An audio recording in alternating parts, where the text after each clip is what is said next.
Starslop review, Todd edition by SsethTzeentach.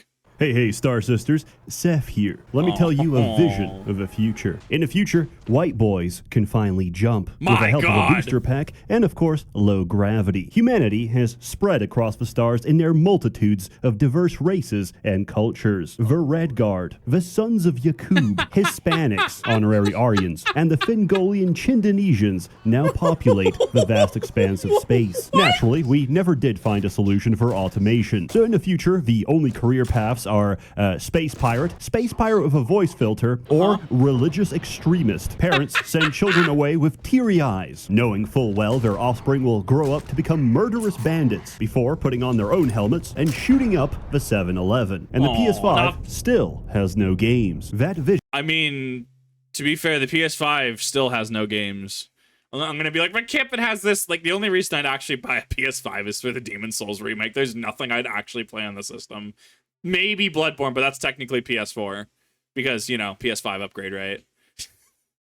The PS5 has so much going for it, but Sony and Sony fashion just keeps holding it back. Which is really funny to consider that they effectively tried to just absolutely just, like, gank Helldivers.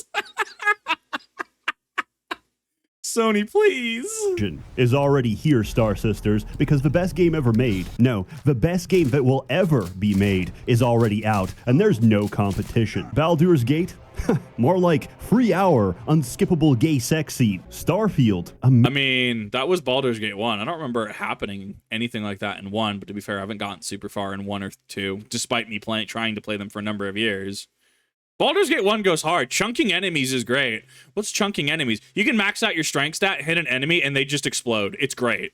Masterpiece where I can live out my fantasy of being a Bangladeshi man with A10 eyes. Starfield wins Game of the Year for their food models alone. Just look at the grease on that sausage. That's the difference ray tracing makes in a game like this, which runs buttery smooth on my 4090, pushing a blazingly fast 17 frames a second. I'm quite fine with this since, according to the science, the human eye can only see 24 frames a second. Sometimes my saves get corrupted and I lose progress, but in my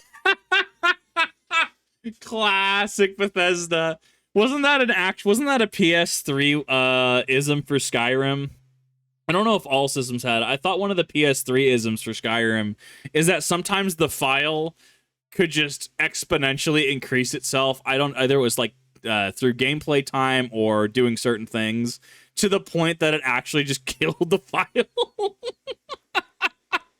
See, it's on brand since we're talking about Skyrim, which is, you know, what is Starfield but Skyrim in space. Kip, actually, it's more akin to, you know what, I haven't played Starfield. I had a buddy go back, he actually installed it recently to try and mod it, and he uninstalled it a day later, just like, nope, this ain't the winner. Out of everyone that I talked to, I have had 0 people say that Starfield is in any way, shape, or form a good game. My deep unhappiness, I realize I get to have those unforgettable experiences all over again. We must imagine that we are Sisyphus, pushing the boulder forever uphill. For in the struggle, we find meaning. Ask not what Todd Howard can do for you, but instead, what you can do for Todd Howard. I mean, I don't even know. Is that a glitch? I don't like. How do you get Fimsh in elevator?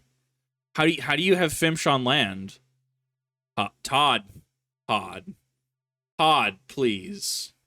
A good game has memorable characters, but an amazing game is one where you don't remember a single person at all. Starfield is to role-playing what dementia is to the elderly. The strongest skill in this game, following tradition, is persuasion, which lets you walk away from the last fight by saying, "What if we don't?" This system works by stringing random sentences together with a cadence of a crackhead until the recipient gets visibly uncomfortable and leaves, something that Highfleet would shamelessly steal. The true purpose of persuasion, however, is to gaslight companions. Sarah is strongly opposed to the harm of innocent people, so appropriately, in the style of a cartel execution, I ventilate someone's cranium. She screams at me. What the hell is the matter with you? I persuade her that I'm sorry and I'm going to do better. I'm not sure there's anything you can say at this point. As strange as that sounds, I suppose that's possible. Happening? Todd! Look, I realize things out here can be rough, so I'm going to let this go. For now. And then I do it again. I accept who you are. I'm just not sure I can travel with you on this path you've chosen. This is just a Bethesda-ism. That's just like stop right there, criminal scum. You violated the law. Pay the fine. Immediately turn around and just gank someone else. Bro, what is this game? I don't know. Like, Fallout New Vegas, I never played it until I started playing it on stream. It's a banger. I know technically that was Obsidian and not Bethesda proper, right? But, like, enjoyed Fallout 3 when I played that on 360. I enjoyed Oblivion when I played that on 360. I enjoyed Skyrim on 360. Enjoyed it going through on PC. I don't know. Like, I just kind of deal with it after a certain point. But this, I don't know. I'm trying to figure out where this line is, like where the event horizon is of tolerating a Bethesda game and a Bethesda game just absolutely losing my interest. There is an event horizon there. I can't quite put words to it, but it exists. This is, single-handedly, the most entertaining thing in this game. Just try to be more careful in the future. Otherwise, you'll find yourself traveling alone. I am not going to help you murder you and I. Nice. The second most I wonder if that's a Toddism, actually. Because remember I never played it. I've done a little bit of research into Morrowind, Elder Scrolls 3 Morrowind. But, like, you could get locked out of content, right? House Telvanni, whatever the other houses were, House of Dor and stuff like that, right? Like, had requirements to them, or doing certain things required that you spec into certain things, to the point that multiple characters was how you played the game, was it not? It was like the D&D experience, roll character, go in, right? But in Oblivion, right? In Oblivion, we had the ability to, as just an character, become the Archmage, become the Speaker of the Dark Brotherhood, become the Gray Fox, which that one's not. I'm gonna hand wave that one because that can really be anyone with any sort of thief skill. Like, we can become Fighters Guild, whatever. We can become Champion of the Arena, right? And we have all these things that we can just do as one character, which I think streamlines it for so many people, like to a wider audience. But, like, then I look at it and go, wow. There has to be a Toddism, right? Doesn't Todd notoriously play like a barbarian? So, yeah, if you're playing a barbarian, maybe you shouldn't become the Archmage. It's interesting to just look at from the design standpoint, that design perspective of how Bethesda games used to be versus how they are now.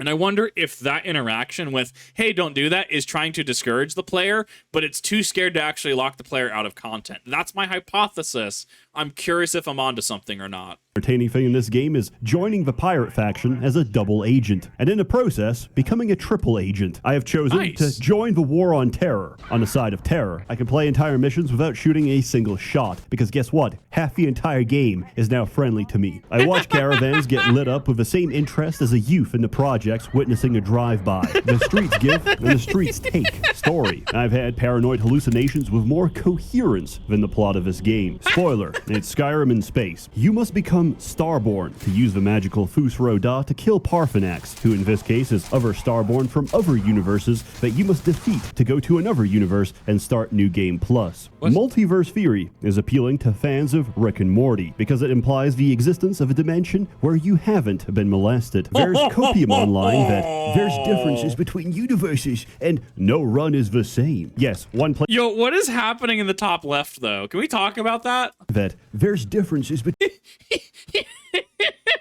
what is going on there? Between universes, and no run is the same. Yes, what? One place in the game changes. The emissary is always whoever dies in your current run, and there's a universe where Sarah is a potted plant. Nice. Objectively, this is the best universe because she doesn't talk. I like that. Just have a universe where end character is just a plant. It's so good.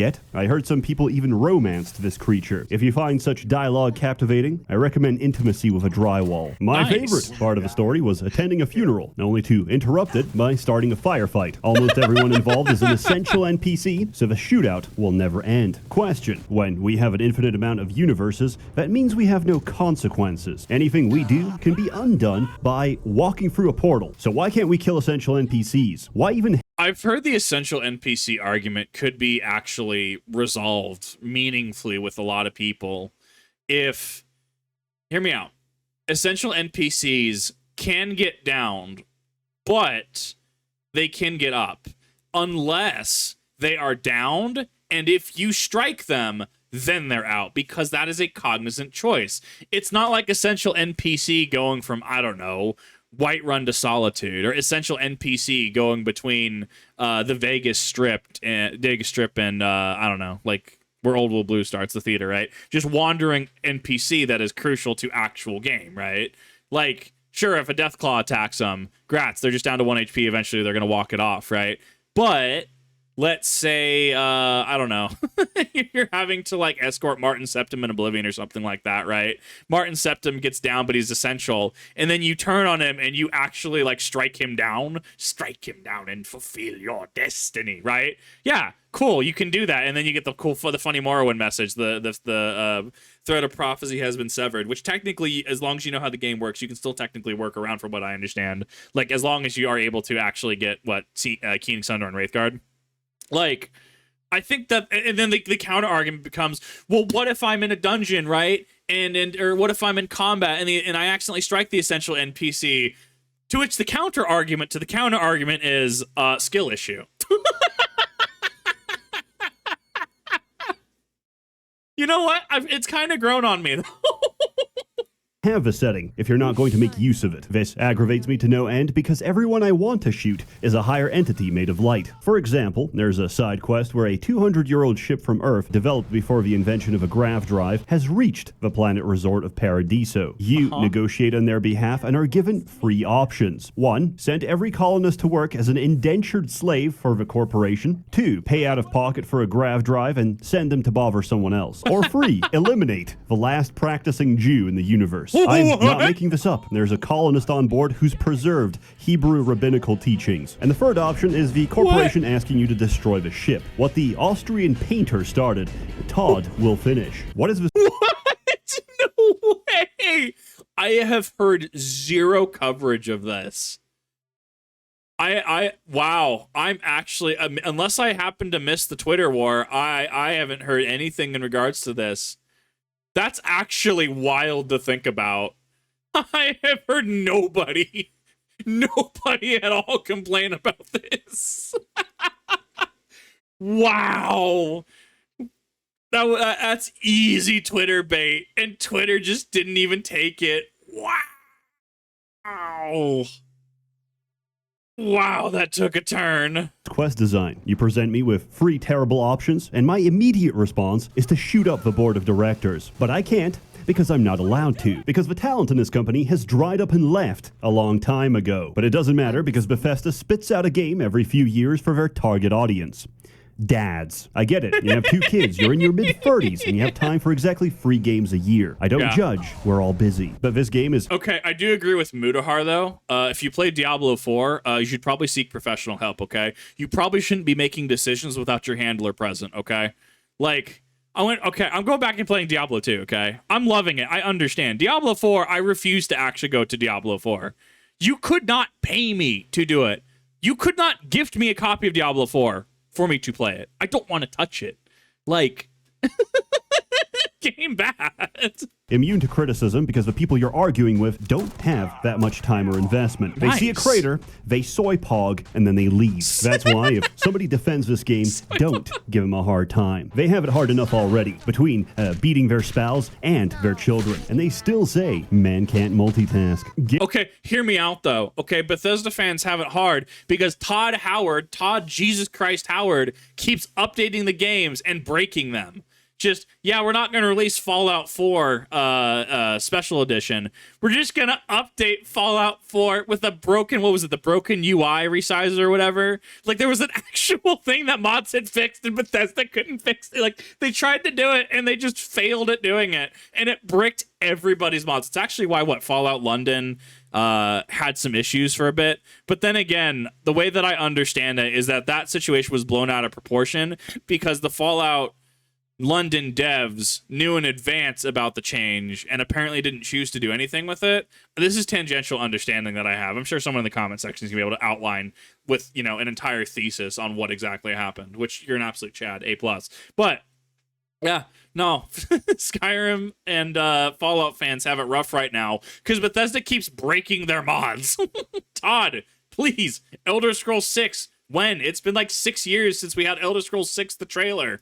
Gameplay. This game features challenging and intriguing puzzles such as fit the shape into the shaped hole nice. And replace the battery. Considering the majority of Xbox players have never replaced a smoke alarm, this is a novel concept as it requires higher abstraction to deduce that the ubiquitous chirp in the hallway is in some way quantum connected to the set of Duracell batteries you hold in your hand. Okay, to be fair though, the amount of Xbox 360 mics over party chat and game chat, oh my god, dude, so many smoke alarms. Please, for the love of God, change your smoke alarm. Look up a YouTube video. Please change it, dude. Oh god, so many. Clearly, I didn't pay enough attention during character creation, as once I finished the game, I was very surprised to hear my character's voice. You made it. I hope you're enjoying the view. Not like I missed anything. All the perks are garbage. Wanted is one of 2 perks that actually does anything because you get bounty hunters chasing you. The other being kid stuff, which gives Americans the experience of 2 loving parents that aren't divorced. For the nation holding the world record in broken homes, a stable family is science fiction. I spent a bunch of time modding guns, only to find out that guns don't scale whatsoever. Isn't the 1911 like unironically one of the best guns in the game? On lower level weapons are a waste of time. Let me tell you how you're actually supposed to do it. You fly into a level 75 zone, but instead of being insta-killed, you cast Creator's Piece, which makes enemies drop their guns. What? You bring them back, tweak them on a workbench, and now you no longer have to complain about bullet sponges. Personally, I enjoyed shipbuilding. Yes, I'm aware of a hollow ship exploit, but I didn't really need it, because all I ever do is one-shot the engine with electromagnetic and board their ship, after which I disarm them with Creator's Piece and individually fistfight the entire crew. It's really fun, and if I cast Parallel Self, I can roleplay as if we're having a civil dispute at the Bangladeshi border. I found out companions don't use ammunition, which is convenient because for some reason this game lets you craft everything except ammunition. But we literally had, is that actually true? We literally had like ammo crafting in New Vegas. Really? Oh, really? The dad calls the 1911 collectible. Oh my god, please no. The 1911, the revolver. No! Oh, I hate this game. Of which is highly specific and not sold by most vendors. In contrast, crafting ingredients are sold by the dozen, trivializing their collection and destroying any incentive you had to find them yourself. So, I thought it would be interesting to try make my outposts self-sufficient, using only the resources I could find. It took me 2 full days before I found a planetary source of sealant. For reference, this is a common organic ingredient necessary for most structures. And where did I find it? Middle of nowhere on a toxic bio, meaning I needed to reach the bottom of a science tree and have free tiers into planetary habitation before I could make planetary habitation. Nice. So, in case you're ever tempted to do what I did, don't. I remember once I saw a Live Leaks video of some Chinese farmers throwing pigs into an open pit and setting them on fire with kerosene. Starfield allows you to not only recreate this video, but use it for infinite experience. What I did was set up several alien breeding facilities and boxed them in. Then I built a macro script to throw incendiary grenades at set intervals. Oh my god, did he actually build a mob farm though? No way. What do you mean? What is this game? I'm so glad I didn't buy this game. I like watching other people break it, but God, what is this game? Firebombing all the cows, waiting for them to respawn, only to firebomb them again. I can leave my desk and come back several levels higher. Generally, however, outpost development is a hellish experience, and that's because the game has no system to track how much you need and what you need. Your best bet for memorizing a recipe is using pen and paper. The alternative to that is jumping across load screens, walking to the vendor, buying what you assume is enough, returning to the outpost, only to find out you're missing like 2 adhesive. And that's rough. Like, have some sort of like table that you can just go from the menu, right? This game feels like it doesn't feel user friendly. I guess that's how I would have to like word it. It doesn't feel user friendly. I don't know if it's player friendly. I don't know if it respects your time or not. Everything that I've heard about it doesn't seem like it respects your time. Like, bro, what do you mean? That is a certified, like, in a crafting game, if I don't have access to the components, or I don't inherently know the components. So obviously there is a argument to be made for knowing your components, right? How do you make, I don't know, a stone switch in Minecraft? How do you make a trapdoor? How do you make whatever, right? But eventually that can become second nature, or it's intuitive enough that it does make sense. If you're trying to make, say, a biome, and it requires XYZ materials in ABC quantities, right?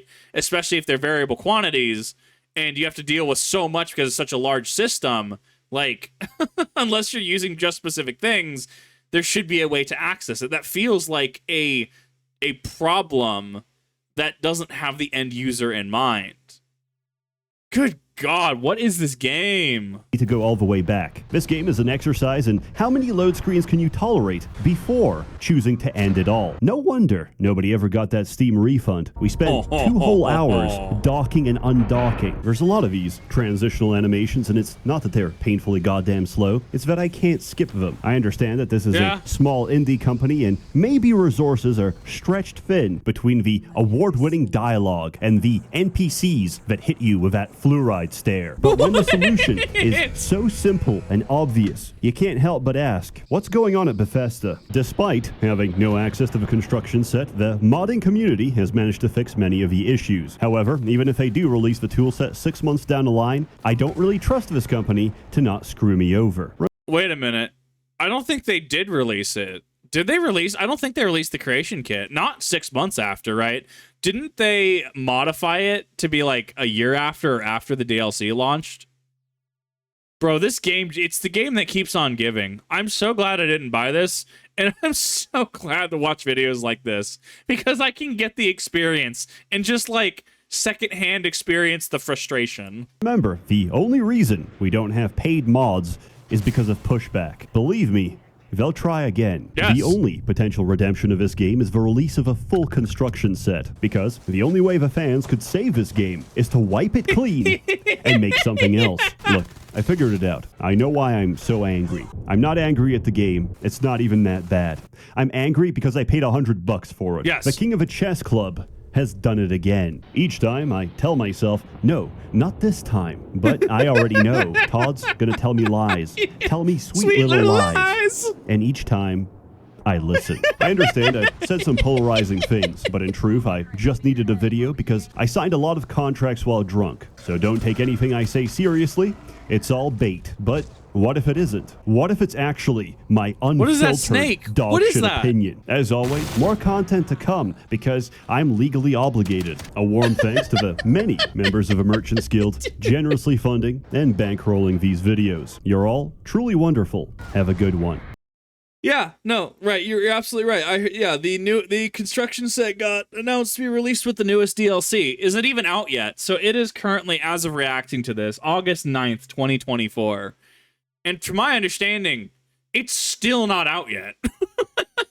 What is Todd doing? What's the video of him? He's at E3 or something. I don't remember what it was. Maybe it was the Game Awards, right? And I think it was the Game Awards. And he was like waiting for Starfield to be nominated. And somebody like pans over to Todd just as the names get called, but Starfield doesn't get called and doesn't get an award. Like, to clarify, I'm not engaged. I don't want to engage in malicious behavior. I don't want to be seen as I'm malicious, right? I don't want to seem like I'm trying to bully somebody. What I can say is Todd kind of has this weird history of spinning the truth in an interestingly subjective way, such as the famous Oblivion trailer, right? Where the NPC missed at archery and then drank the marksman potion to hit the target, right? and then paralyzing the dog because the dog was annoying. We don't exactly get that in Oblivion, do we? Tell me lies, tell me sweet little lies. If that gets copyrighted, I swear. Because remember the Brandon Herrera AK-50 video, it was the cover, but that still got copyrighted. I think it was Sony Music. Good God, dude. This is amazing. I love watching Starfield runs because I can get that secondhand frustration and reinforce why I don't actually want to buy and play the game. If anything, I'm just gonna like just continue to hear other people complain about it, and then it gives me some sick satisfaction. Also, Todd, when is Elder Scrolls 6? It's been about what, 6 years? 6. Do we need 6 months of the 6th year? But that's already passed. Actually, that was June. With Elder Scrolls 6, Todd? Let me know what your thoughts are in the comment section below. Down in the description, you'll see a link to this original video as well as the channel. Thank you all for watching. See you in the next one.